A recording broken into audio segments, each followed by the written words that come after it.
In today's video, we'll look at optimization problems and how to use our first derivative test in order to find the values that will maximize or minimize something.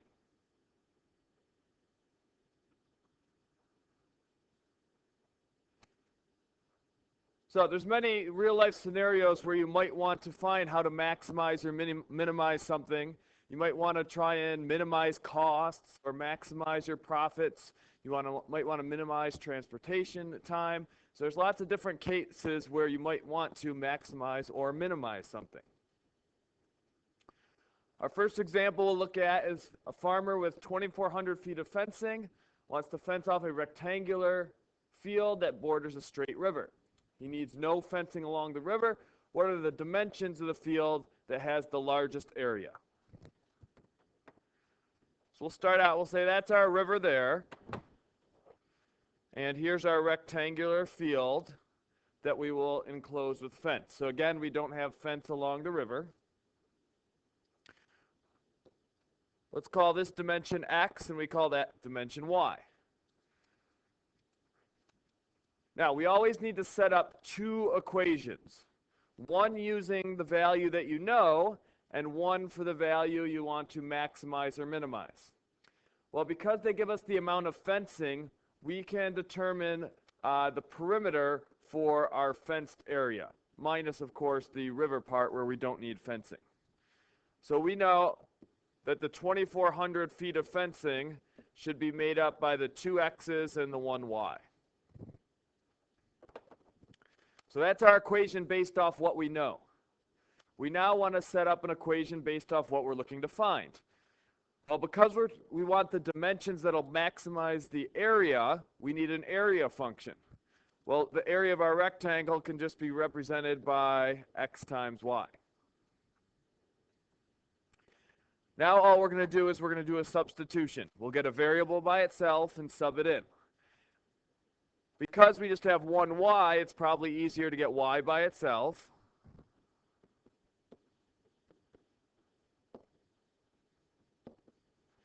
So we'll sub that in for y in our area equation. So we'll now have that the area is equal to x times 2,400 minus 2x. Now, I would strongly suggest, after you do your substitution, always neaten things up before taking the derivative. If we tried to take the derivative right now, we would have to do a product rule. But if we go ahead and distribute that x, now this is an easier derivative to take. So we're going to take the derivative of a with respect to x. So x is the variable we're taking the derivative with respect to. Therefore, the derivative of a will essentially be 1a prime. And then we'll have 2,400 minus 4x.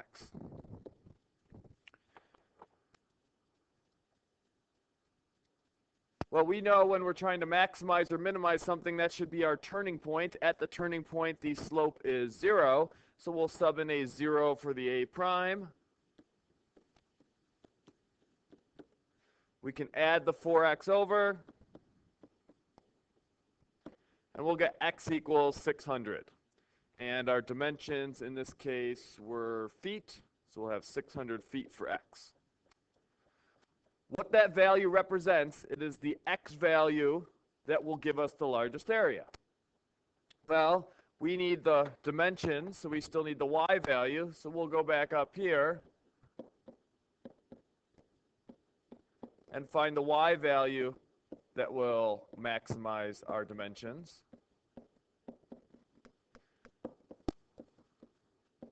And we'll end up getting that when y is 1,200 feet and x is 600 feet, that'll give us the maximum area of our rectangle. So basically, we have a rectangle that's 600 feet by 1,200 feet. Now, just be careful in those questions. Sometimes they'll ask for the dimensions. Sometimes they might ask for, like, the maximum area. So if we wanted the maximum area, two ways we could do this. We could plug the x back into our a function here, or we could find y and then just simply calculate the length times the width.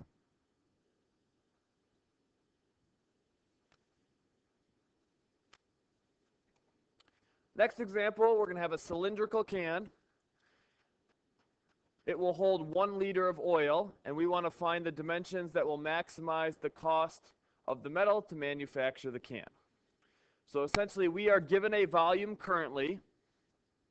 The metal to manufacture the can, though, we will have to deal with surface area. So our two formulas we will need are volume of a cylinder and surface area of a cylinder. Now here's our surface area formula for a cylinder. We've got our two circles on top and bottom, so those are each pi r squared. Your height is h, and then basically if you opened up the rounded part and made it a rectangle, that top part of the rectangle is really just the circumference of the circle, which is 2 pi r. So our surface area is 2 pi r squared plus 2 pi r h.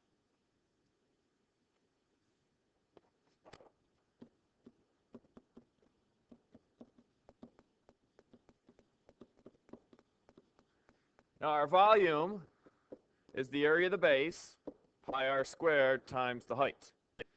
Now they told us our volume was 1. However, that was in liters. We want to switch that to something that we can find surface area measurements in, because you can't find surface area measurements in liters. So we've got to do one small conversion. 1 liter is the same as saying 1,000 centimeters cubed. By using centimeters cubed, then we can find our surface area in centimeters. So our volume, we're actually going to have 1,000 centimeters cubed equals pi r squared h. Now, just like the last example, we will now get a variable by itself and then substitute into the equation we want to either maximize or minimize. We're trying to minimize, in this case, the metal. Let's get h by itself, because there's only one spot we have to plug in h in the other formula. So we'll have h is equal to 1,000 over pi r squared. We will bring that over to the other equation.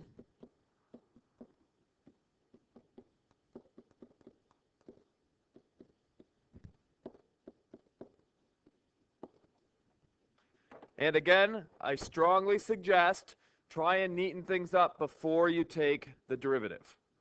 So we'll now have surface area equals 2 pi r squared.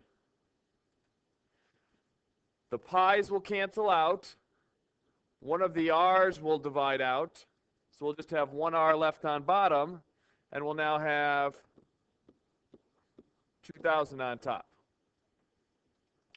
So we're going to take our derivative. It might be easier for taking the derivative to write this as 2 pi r squared plus 2,000 r to the negative 1. Because then we can just use our power rule for polynomial derivatives. We are taking the derivative of the surface area with respect to the radius. So the radius is like our independent variable you can think of here. So we're going to have our surface area prime is equal to 4 pi r minus 2,000 r to the negative 2. Well, we want to minimize, so at that turning point, the slope should be 0, so we'll sub in 0 for our surface area prime. We'll have 4 pi r, and I'm going to rewrite this as minus 2,000 over r squared, so that we don't have to work with negative exponents when we're rearranging it now. Let's add the 2,000 over r squared to the other side. When we cross multiply, we'll get 2,000 equals 4 pi r cubed. And we just have to get r by itself now. If we divide both sides by 4 pi, 2,000 over 4 becomes 500. And you still have the pi in the denominator. And then we'll take the cubed root of both sides. To get that, the cubed root of 500 over pi is equal to r. And our units, we had centimeters. We should throw those in. Now, we wanted the dimensions. So the radius is just one of the dimensions. We need to still find the height. So let's go over to here, and we have that 1,000 over pi r squared is equal to our height. So we'll now have that 1,000 over pi times our cubed root of 500 over pi squared is equal to h.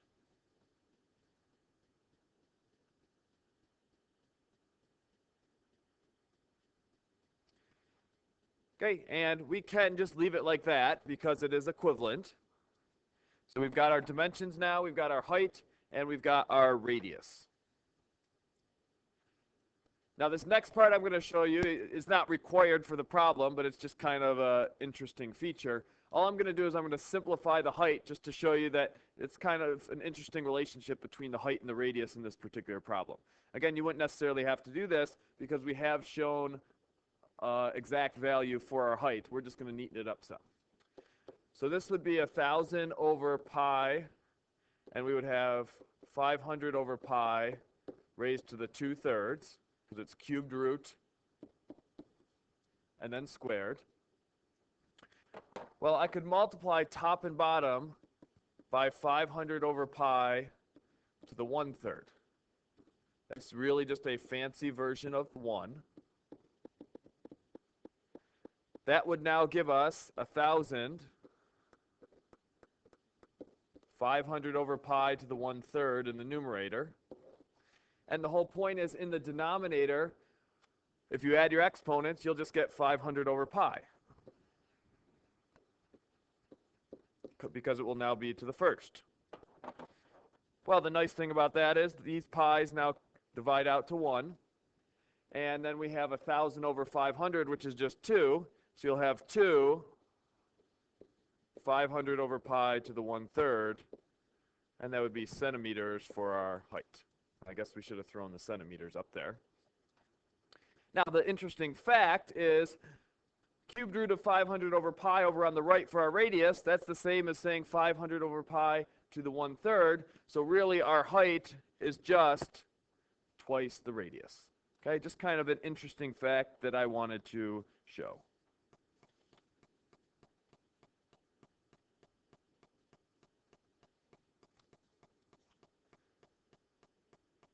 Now, we are using our first derivative test when we are finding these dimensions for our that would maximize or minimize. So we know that if our derivative f prime of x is greater than 0 for all x's less than something, so basically to the left, and then the derivative is less than 0 for everything to the right of some value, then it must create a absolute maximum. So we essentially have a picture like this, where all our slopes are positive here, and then they switch, all our slopes are negative, so that point then must be an absolute maximum. And then the second bullet there is saying the same thing, but just for an absolute minimum. Left of some point of all the slopes are negative, and then right of it if all the slopes are positive, then that point must be an absolute minimum. Now, if you're just getting one critical value when we're going through and solving these, you can assume that it's either the absolute value or absolute minimum, or absolute maximum or absolute minimum.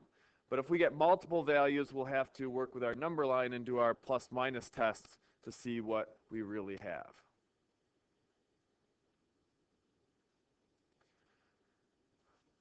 Our next example, we've got a parabola, y squared equals 2x. And we want to find which point on the parabola is closest to the point 1, 4.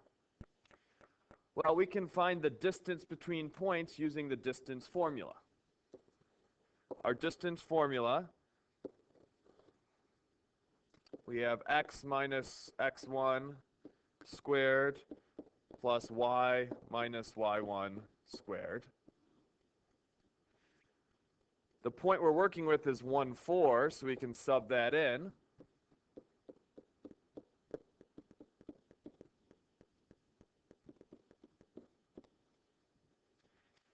And the second equation we're going to use is actually the equation they gave us for the parabola.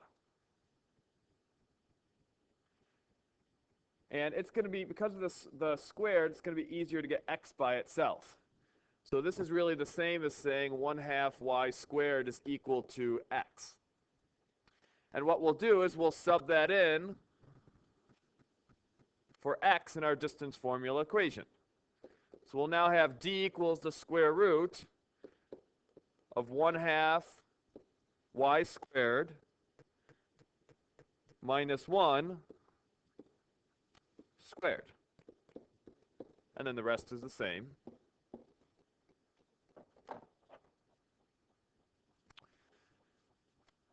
Now, on the right there, if we try to take that derivative, it will be pretty messy.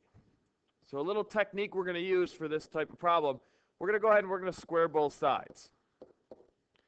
And that way we can take the derivative of d squared on the left and our part on the right without the radical. And we'll see why it's not really going to make a difference that we have it as d squared rather than d. So we're going to take the derivative of d with respect to y. So on the left, through our implicit differentiation, we'll have 2 times d prime, because d is not the variable which we're taking the derivative with respect to. We're doing it with respect to y.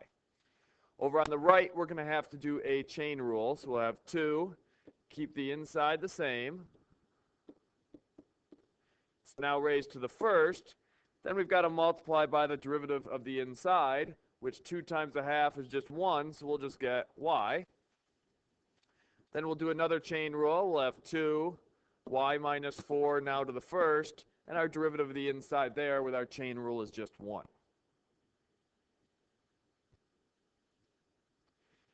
Now, the reason we can do this, when we go to maximize or minimize something, we sub in our 0 for our prime value. So that d prime, we're trying to closest, so we want to minimize the distance. So we're going to sub in a 0 for this d prime. Well, when we sub that in, that's going to wipe out the 2 and the d, so we'll just end up getting 0 on the left anyway. That is why we can go ahead and take the derivative of d squared rather than just d. Now on the right, we're essentially distributing a 2y, because we got the 2 on the left of the parenthesis, the y on the right. So that'll end up giving us y cubed minus 2y. Over in the right term there, we'll have a plus 2y and a minus 8. And combining our like terms, we'll get y cubed minus 8.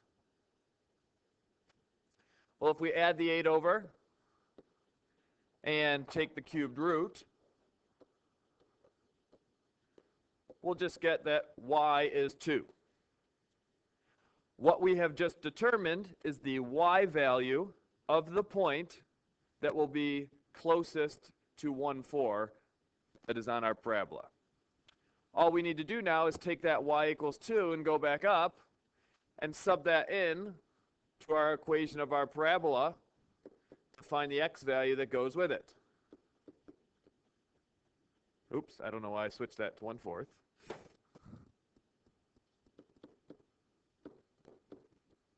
So we will end up getting that x also happens to be 2. So therefore, 2, 2, because x was 2 and y was 2, is the point on our parabola that will be the closest to 1,4.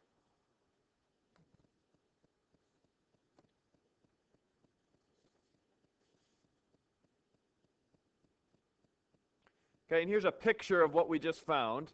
There's our parabola. The y was squared, so that's why it's opening to the right. And 1,4 was the point we wanted to be closest to. So we found that this distance here is shorter than the distance between 1,4 and any other point on the parabola.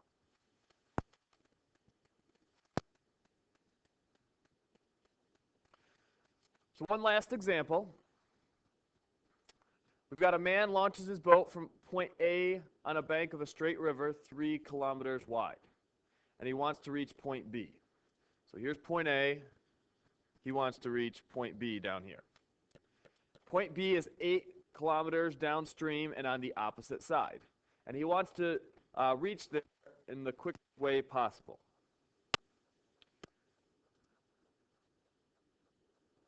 Well, he's got a couple options of how he could get there. He could row a boat straight across the river to point C and then run from C to B. He could just row directly to B, or he could row to some point in between, which we're going to refer to as D, and then run from D to B.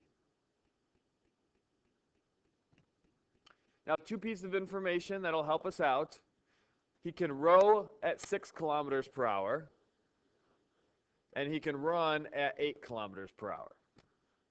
What we want to find is where should he land on the bank so that he can get there as quick as possible. And we're going to assume that the water speed is negligible compared to what he can row at.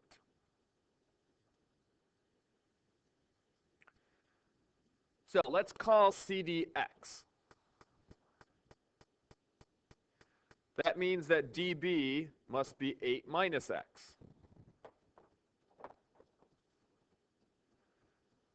We know that AC will be 3 kilometers, so we can leave that as 3.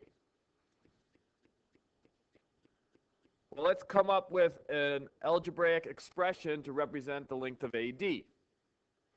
We really just have a right triangle there, so we can say that 3 squared plus x squared must equal, we'll say c squared, where c is AD. That means 9 plus x squared equals c squared. And we'll have c equals the square root of 9 plus x squared. Because we're working with a distance, we won't worry about the plus and minus. So therefore, we'll call this length square root of 9 plus x squared.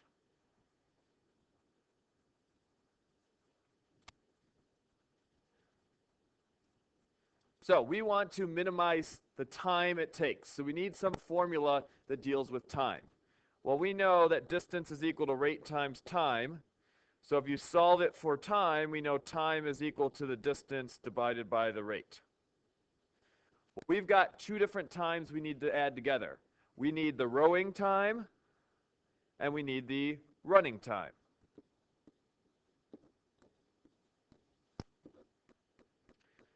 So our total time is basically if we add those together. Well, our running, we're going to have to do the distance divided by the rate.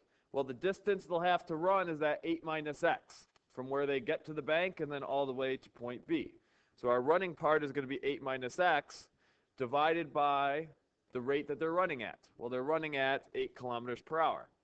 So the run part will be 8 minus x over 8. And then we've got to add on the rowing time. Well, the rowing time will be the rowing distance divided by the rowing rate. Well, the rowing distance is that distance from A to D, which we determined was square root of 9 plus x squared, over the rowing rate, which we were told was 6 kilometers per hour. And now we have an equation set up for the time where we're going to take the derivative of the time with respect to x. Well, let's just write this a little bit neater first. 8 divided by 8 is just 1, and we can write this as negative 1/8 x, plus, let's write this as 1/6, and we'll write it as 9 plus x squared to the half.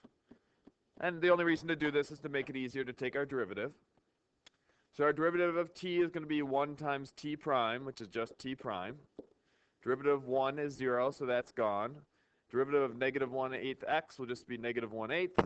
And we've got a little chain rule we've got to do over on the right. So a half times a sixth will end up giving us a 12. We'll keep the inside the same. Our exponent will go down to negative 1/2. And we've got to multiply by the derivative of the inside, which is 2x. So we'll sub in a 0 for our t prime because we want to minimize the time. This will give us negative 1/8. If we do 2 times a 12th, that's going to give us a 1/6. We'll still have an x left on top. Okay, that's coming from this x. The 2 times the 12th will give us a 1/6, so we'll have a 6 in the denominator. And then because our square root, we had a negative 1/2, that square root has to be located now in the denominator. And now we just have a little bit of algebra to do to get x by itself. Let's add the 1/8 over.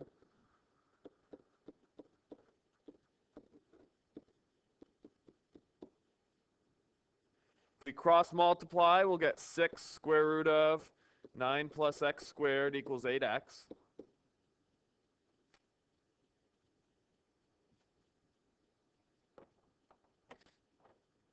We can divide those both by 2 to make it a little bit nicer.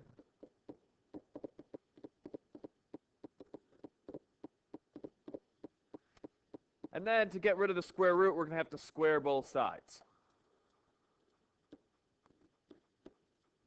We need to make sure we square both the 3 and the radical, so we'll have 9, and then the square and the square root cancel out, and we'll have 16x squared.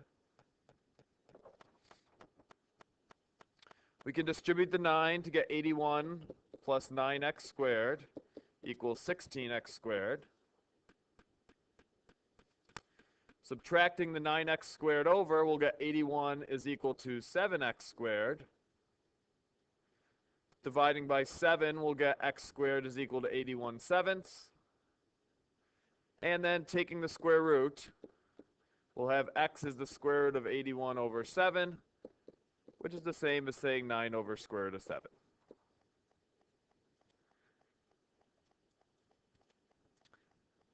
Now, x was a distance, so it's going to be in kilometers. Now, the reason we didn't care about the plus and minus is it's a distance. We can't have a negative amount for that distance. So this is our distance we should want to reach down the bank towards point C in order to get there in the quickest amount of time. Now, just if you wanted to know what the decimal value is, that's about 3.4 kilometers or so. So we want to aim pretty much a little bit less than halfway to point B. I think I said point C before. We wanted to be aiming to try and get to point B eventually.